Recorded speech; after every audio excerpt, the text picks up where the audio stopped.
Isso quer dizer que a única esperança dessa igreja para a conclusão da obra repousa na chuva serôdia. Pastor, o que é chuva serôdia? Como eu disse, o pano de fundo para o Apocalipse é o Antigo Testamento. E lá no Antigo Testamento você tem o profeta Joel, que fala do Espírito Santo sendo derramado nos últimos dias. E no capítulo 2, verso 23, o profeta Joel menciona as primeiras chuvas e as últimas chuvas, a chuva temporã e a chuva serôdia. O povo de Israel, que vivia da agricultura, sabia muito bem quando caíam as chuvas, e no segundo semestre do ano sempre caía a chuva temporã, e eles lançavam a semente por ocasião dessa chuva. A terra era molhada, vinha a semente, e então a semente tinha condições de germinar. Quando a planta crescia, o grão saía, na hora da maturação do grão, caía a segunda chuva, a chuva serôdia. E quando chegava a chuva serôdia, era a força que a planta precisava para maturar o grão, e então vinha a colheita. Não havia colheita sem chuva serôdia. E o profeta, por inspiração divina, pega esse quadro e aplica agora a obra do Espírito Santo. Vá para Atos capítulo 2, abra a sua Bíblia aí, em Atos capítulo 2. Olha o que está acontecendo no versículo 1 em diante. Ao cumprir-se o dia de Pentecostes, estavam todos reunidos no mesmo lugar. De repente veio do céu um som como de um vento impetuoso, e encheu toda a casa que estavam assentados, onde estavam assentados. Verso 4, todos ficaram cheios de quê? Do Espírito Santo. O que foi isto? Chuva temporã. Por quê? Porque a semente do Evangelho foi lançada. O Espírito Santo veio para dar força à pregação apostólica. E o livro de Atos poderia ser chamado Atos do Espírito Santo, porque é o Espírito quem dirige a igreja, é o Espírito quem separa os discípulos, é o Espírito que coordena os trabalhos. O Espírito chegou, a semente foi lançada, e agora nós estamos aguardando a chuva serôdia. Sabe por quê? Porque quando vier agora o Espírito Santo na chuva serôdia, a igreja receberá o poder para iluminar toda a terra com conhecimento de Cristo, e se cumprirá Mateus 24:14, e será pregado esse evangelho do reino por todo o mundo. E o que vai vir? O fim. A única esperança dessa igreja repousa na chuva serôdia, em sermos cheios do Espírito. É disso que nós precisamos. É por ele que nós temos que orar. E sabe o que diz Ellen G. White? A obra não vai terminar com menos poder do que ela começou, ou maior poder será dado na conclusão da obra do que foi dado no seu início. E se naqueles tempos, quando veio o Espírito Santo, os discípulos falavam e os demônios eram expulsos, as doenças eram curadas, as pessoas ressuscitadas, o que é que vai acontecer em nossos dias? Coisas ainda maiores. Você acredita nisso? Diga amém. Amém. Eu acredito, irmãos. Coisas maiores irão acontecer, porque o Espírito de Deus tem pressa, e nós temos que orar por esse Espírito. E o Espírito Santo em forma de chuva serôdia, ele vai ser derramado para quê? Para pregarmos as 3 mensagens angélicas. E essas 3 mensagens estão em Apocalipse 14. Agora eu queria que você abrisse sua Bíblia em Apocalipse 14, e olhe para um verso que a gente quase não lê. Apocalipse 14, verso 15. Apocalipse 14, 15. Outro anjo saiu do santuário em grande voz, para aquele que se achava sentado sobre a nuvem. E quem é que está sentado sobre a nuvem? Cristo. Toma a tua foice e faz o quê? Ceifa, pois chegou a hora de ceifar, visto que a seara da terra já amadureceu. Está vendo aqui? Vem a chuva serôdia, as 3 mensagens são pregadas, e imediatamente após a pregação das 3 mensagens, é hora da colheita, porque o grão está maduro. E o que é a colheita no Apocalipse? É a reunião dos salvos. Cristo volta para reunir os salvos, e o texto diz que os salvos serão reunidos no celeiro, mas o joio será queimado no fogo. Os salvos separados dos perdidos. Então a nossa mensagem presente são as 3 mensagens angélicas, e dentro desta mensagem existe a advertência a não se adorar a besta nem sua imagem. Ela aparece aqui na terceira mensagem. Olha o que diz aí, a terceira mensagem, verso 9, Apocalipse 14, 9. Seguiu-se a esses outro terceiro anjo, dizendo em grande voz: se alguém adora a besta e a sua imagem, e recebe a sua marca na fronte ou sobre a mão, também esse beberá do vinho da cólera de Deus, preparado sem mistura do cálice da sua ira, e será atormentado com fogo e enxofre, diante dos santos anjos e na presença do Cordeiro. A primeira mensagem nós temos que pregar dizendo: temei a Deus, dai-lhe glória, adorai a Deus. Terceira mensagem: não adorem a besta, quem adorá-la vai perder a salvação.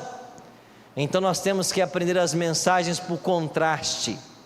A primeira convida a adorar o Deus verdadeiro, a terceira adverte a adorar o falso Deus. Na primeira, devemos adorar a Deus por quê? Porque Ele é o Criador dos céus, da terra e das fontes das águas. E qual é o mandamento da lei que apresenta Deus como Criador? O quarto, e lá diz: lembra-te do dia de sábado para o santificar, porque nele fez Deus, ou porque durante a semana Ele criou os céus, terra e mar, e no sétimo descansou. Agora a besta vai propor um dia de guarda que não é o sábado, vai propor o primeiro dia da semana.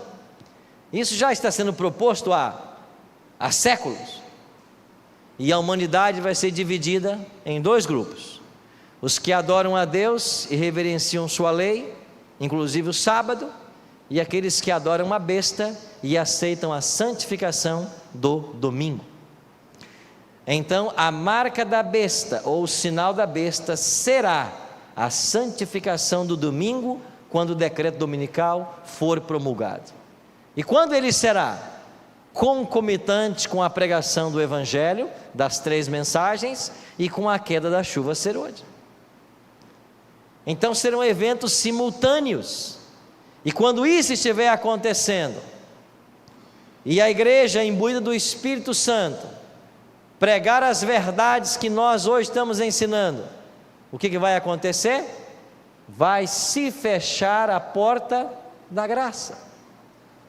A expressão fechamento da porta da graça não é bíblica, mas o conceito é. Em Apocalipse 22, 11, lá diz, por exemplo: continue o justo na prática da justiça, e o impuro continue praticando a impureza. Se você pega a parábola das 10 virgens, é dito que as 5 virgens prudentes entraram e fechou-se a porta. Em Apocalipse, Jesus é descrito como aquele que abre a porta e ninguém fecha, mas quando Ele fechar, ninguém vai o quê? abrir. Esta é a porta da graça, como nós chamamos. Ou seja, quando o Evangelho atingir toda a criatura, e as pessoas sabem do decreto dominical, como último ato de engano, antes do fechamento da porta da graça, o próprio diabo vai tentar imitar a volta de Jesus. Paulo fala sobre isso nas suas cartas aos Tessalonicenses. O diabo vai tentar imitar a volta de Cristo, ele vai fazer parecer que o Cristo voltou, o ecumenismo vai ser uma concretização, ele vai fazer curas, milagres, sinais, ele vai ensinar como Cristo ensinava, ele vai abençoar os guardadores do domingo, e o mundo será envolvido no ecumenismo. E quem é que vai ficar de fora? Os que guardam os mandamentos de Deus. E quando a última pessoa ouvir do Evangelho, quando eles entenderem de que esse é o falso Cristo, e tomarem sua decisão, Jesus deixará o santuário celestial, deporá suas vestes sumos sacerdotais, e vestirá suas vestes reais. E no Apocalipse capítulo 15, verso 8, descreve o momento que Jesus deixa o santuário. Olha o que diz o texto, Apocalipse 15, 8: o santuário se encheu de fumaça, procedente da glória de Deus e do seu poder, e ninguém podia penetrar no santuário, enquanto não se cumprissem, o quê? Quando Cristo deixa o santuário celestial, qual é a primeira coisa que acontece? As pragas começam a cair. E no capítulo 16, verso 2, você tem uma descrição da primeira praga. Saiu, pois, o primeiro anjo e derramou a sua taça pela terra, e aos homens portadores da marca da besta e adoradores da sua imagem sobrevieram úlceras malignas e perniciosas. Ou seja, quando as úlceras começarem a atacar os portadores da marca da besta, ficará claro para todos nós que Jesus deixou o santuário. A graça que estava estendida para os ímpios até esse momento, o Espírito que estava atuando nesses corações, não mais atuará. Eles serão entregues às suas próprias paixões. O diabo terá controle total sobre os ímpios. E se hoje, com todas as intervenções do Espírito, você encontra ser humano que tem a coragem de entrar dentro de uma creche e colocar fogo em crianças, ou de ir para uma janela de um hotel e começar a alvejar as multidões, matando pessoas, imagine as atrocidades que não ocorrerão nesse momento, quando o Espírito Santo não mais refrear a impiedade humana. As piores coisas acontecerão nesse planeta, e as pragas serão derramadas sobre os ímpios. E sabe o que eu imagino? Eles vão procurar o Cristo, o falso Cristo que apareceu, e vão dizer: escuta, nós não nos unimos numa só igreja, nós não temos uma só Bíblia, o Senhor não está entre nós, por que dessas pragas, de tanto sofrimento e miséria? E sabe o que eu imagino? Qual vai ser a resposta? É porque nem todos se uniram. Nem todos se uniram. Há um grupo aí que não se uniu, e esse grupo, se ele for exterminado, as pragas cessarão. E o que vai acontecer? Um decreto de morte será assinado. E quem é que tem que morrer? Aqueles que não aceitam a autoridade desse poder, esse Cristo pretenso. E os salvos serão imergidos no que nós chamamos de angústia de Jacó. Quais são os elementos que compõem a angústia de Jacó? Vou mencionar alguns. O primeiro deles, um decreto de morte. Apocalipse 13, verso 15, fala desse decreto. O primeiro é dominical, saiu antes do fechamento da porta da graça. O segundo é o de morte, depois do fechamento da porta da graça. E quando esse decreto for assinado, as pessoas estarão autorizadas a nos matar. Esse é um fator gerador de estresse, porque Jacó, quando soube que Esaú vinha marchando contra ele, com 400 homens, ele temeu pela vida. O mesmo vai acontecer com os salvos. Por isso, paralelo, angústia de Jacó. O que mais angustiou Jacó? O bem-estar dos seus filhos, da sua família. Tanto é que ele colocou os seus filhos, os 13, lá no final da multidão, e enviou vários presentes para apaziguar a ira de Esaú.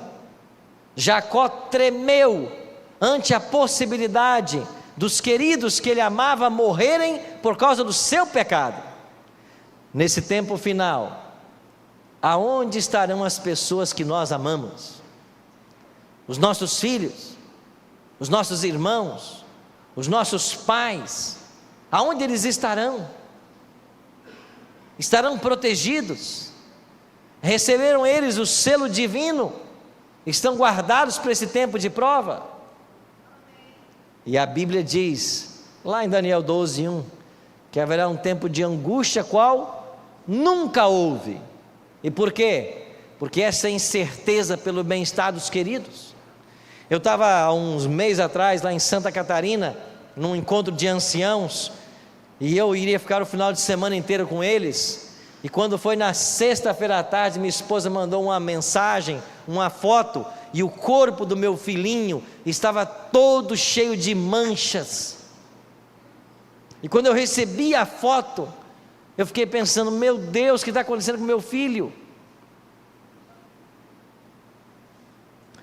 Quando eu vim aqui, eu acho que eu tinha um filho, não foi isso? Não sei se alguém lembra. Rafael, o nome dele. Aí nasceu outro depois, Mateus. Agora nasceu Lucas.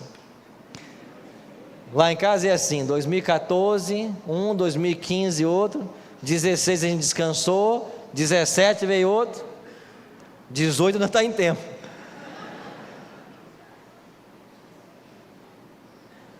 Mas como eu fiquei tenso naquele final de semana, sem poder voltar para casa, e sabendo que meu filhinho de 5 meses estava naquela condição.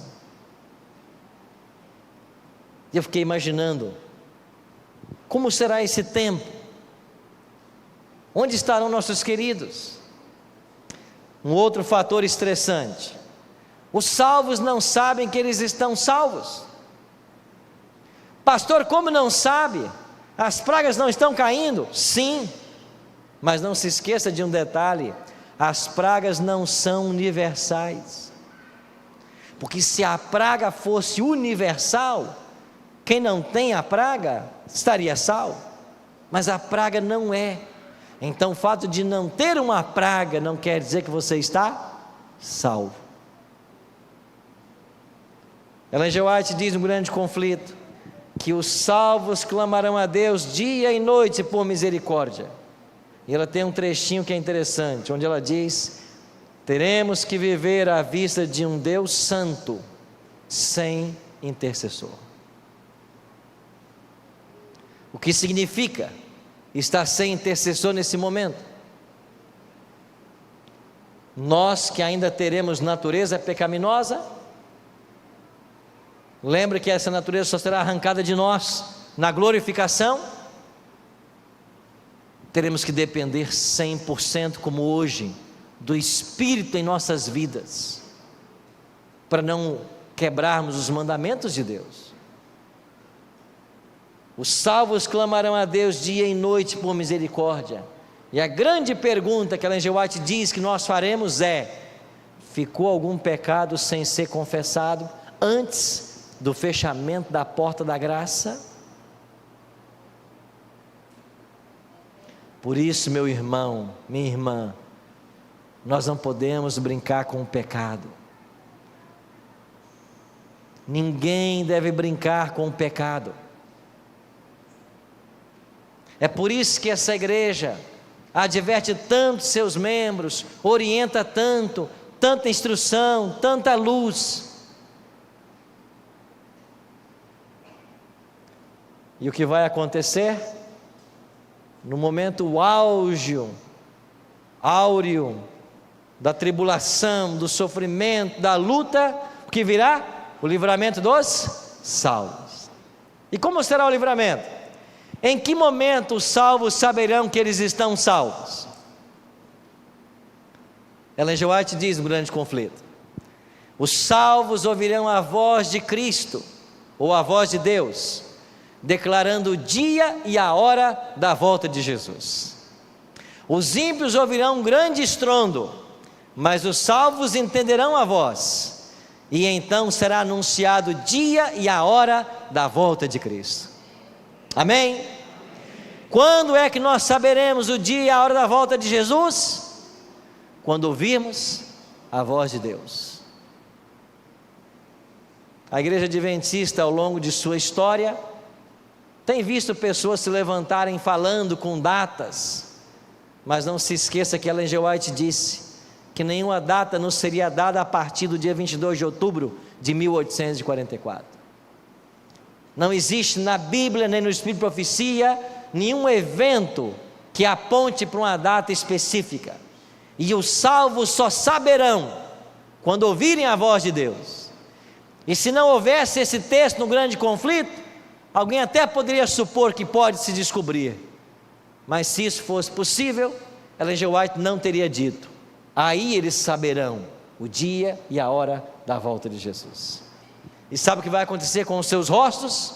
Resplandecerão como o sol ao meio-dia, e todo o sofrimento da angústia de Jacó teve seu fim, porque agora é só uma questão de tempo, e Cristo voltará para nos buscar. Extraordinário.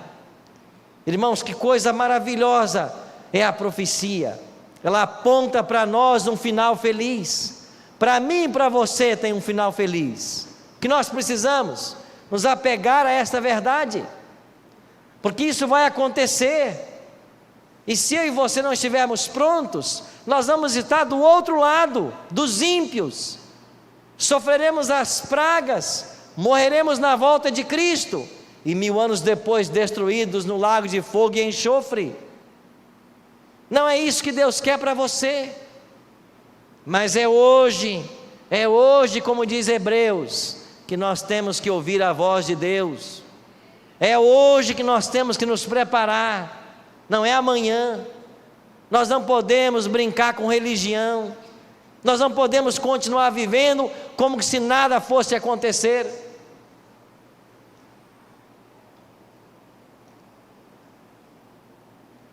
Eu quero terminar com esse texto e uma história. Posto que um decreto geral haja fixado um tempo em que os observadores dos mandamentos poderão ser mortos, seus inimigos, em alguns casos, se antecipam ao decreto e antes do tempo especificado, se esforçam por tirar-lhes a vida. Mas ninguém pode passar através dos poderosos guardas estacionados ao redor de toda a alma fiel. Amém? Eu gosto dessa conjunção adversativa. Mas ninguém pode passar através dos guardas. Alguns são assaltados ao fugirem das cidades e vilas, mas as espadas contra eles levantadas se quebram e caem tão impotentes como a palha. Outros são defendidos por anjos, sob a forma de guerreiros. Nesse tempo, alguns versos deverão estar na sua mente e no seu coração. 1000 caiam ao teu lado, 10.000 à tua direita, mas tu não serás atingido. Quando passares pelas águas, eu serei contigo. quando passares pelo fogo, chama não arderá em ti. Eleva os meus olhos para o monte, de onde me vem o socorro? O meu socorro vem do Senhor, que fez os céus e a terra. Deus é o nosso refúgio e fortaleza, socorro bem presente na angústia. Anjos estacionados ao nosso redor não deixarão que nada de mal nos aconteça. Se você perguntar para mim assim, pastor, qual foi a temporada mais difícil de ser gravada do Bíblia Fácil? Qual foi a turma mais difícil que você pegou? Aí está a foto dela, foi essa turma. Por que foi difícil? Eu tinha 4 pastores nessa turma, 2 pastores e 2 pastoras. Alguns deles foram para ali com a intenção de, é um anjo, não é Cristo. Jesus não é anjo. Foi tão difícil gravar aquela temporada que quando terminou na sexta, porque os convidados ficam uma semana com a gente, eu estava tão cansado que eu fui para o meu quarto lá no Cevisa e eu literalmente desmaiei. Tão cansado que eu estava. Nós batizamos dos pastores 2 não, e outros que participaram. Mas passado um tempo dessa gravação e da exibição na TV, eu estava numa quadra de esportes em São Paulo com o pastor Emílio Abdala para uma programação, e antes que o programa começasse, um jovem senhor se aproximou e disse: pastor, a minha esposa queria falar com o senhor, mas ela está muito emocionada e ela não consegue. Eu disse: então tá bem, quando terminar o programa vocês me procurem. Tá bem? Quando terminou o programa, a família veio, o esposo, a esposa e um garotinho de 5 anos. A esposa estava emocionada e o esposo disse: pastor, então eu vou falar. O senhor está vendo meu filho aqui, de 5 anos? Eu disse: claro. Nós não perdemos o programa Bíblia Fácil, e todo sábado à tarde a gente senta no sofá de casa para assistir. Naquele sábado que vocês estavam discutindo a respeito da identidade de Miguel, lembra? Que o senhor falava que Miguel era Cristo, e eles diziam que não. Está lembrado disso? Claro, eu lembro. Nós estávamos assentados no sofá da nossa casa, enquanto a discussão estava acontecendo. De repente, pastor, esse meu filho aqui, deu um pulo do sofá, correu para perto da TV e disse assim: mãe, pai, olha aqui na TV, um anjo ao lado do pastor. E a gente não via, e dizia: mas filho, o que você está falando? E ele disse: pai, olha aqui, ao lado do pastor Arilton, um anjo enorme do lado dele. E quando esse pai me contou essa história, é que eu fui entender por que foi tão difícil aquela gravação. Como o conflito entre o bem e o mal é uma coisa real. E como esse garoto de apenas 5 anos de idade trouxe esperança para o meu coração, ao saber que nós nunca estamos sós. Anjos nos protegem. Não tenha dúvidas, ainda que você não possa ver, quando você caminha por aí, os anjos estão guardando você. Quando o conflito se intensifica e você é tentado em sua natureza carnal, os anjos se aproximam para te ajudar. Quando você sai para fazer a obra do Senhor, quando você sai para pregar a palavra, num pequeno grupo, numa dupla missionária, quando você assume um púlpito, os anjos de Deus estarão conosco. Um dia eu quero ver meu anjo. Um dia eu quero que os meus olhos sejam abertos, e a promessa é essa. E nós veremos nossos anjos. Vale a pena nós sermos fiéis. E não tema nada que vai acontecer. Sabe por quê? Porque maiores são os que estão do nosso lado. Você tem todo um céu batalhando por você. A nossa vitória é certa pelo sangue de Jesus. Eu queria orar com você. Feche seus olhos. Pai Santo, muito obrigado porque a Tua palavra nos aponta que muito breve Jesus voltará a essa terra. E nós queremos estar prontos para Te receber. A Tua igreja está reunida nessa tarde. Derrama, Pai, o Teu Espírito sobre todos nós e nos prepara, Senhor, para esses momentos finais da história. Que o Teu Espírito Santo capacite a todos nós a darmos a trombeta ao sonido certo e a prepararmos um povo para a Tua volta. Abençoe a Tua igreja aqui em Belém. Cuida de cada um dos Teus filhos e filhas que até aqui vieram, e que a Tua graça nos alcance sempre. É a nossa oração, em nome de Cristo. Amém.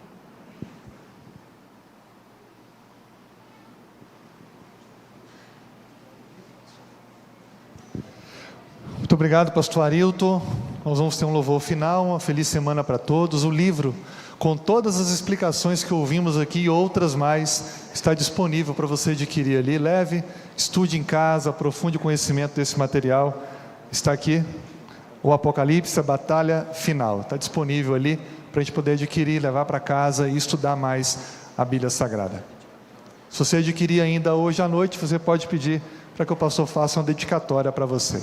Deus abençoe a todos, uma ótima semana. Obrigado por sua visita à Igreja Adventista do Sétimo Dia do Marco. Nosso próximo encontro é amanhã. Tenham todos uma feliz semana.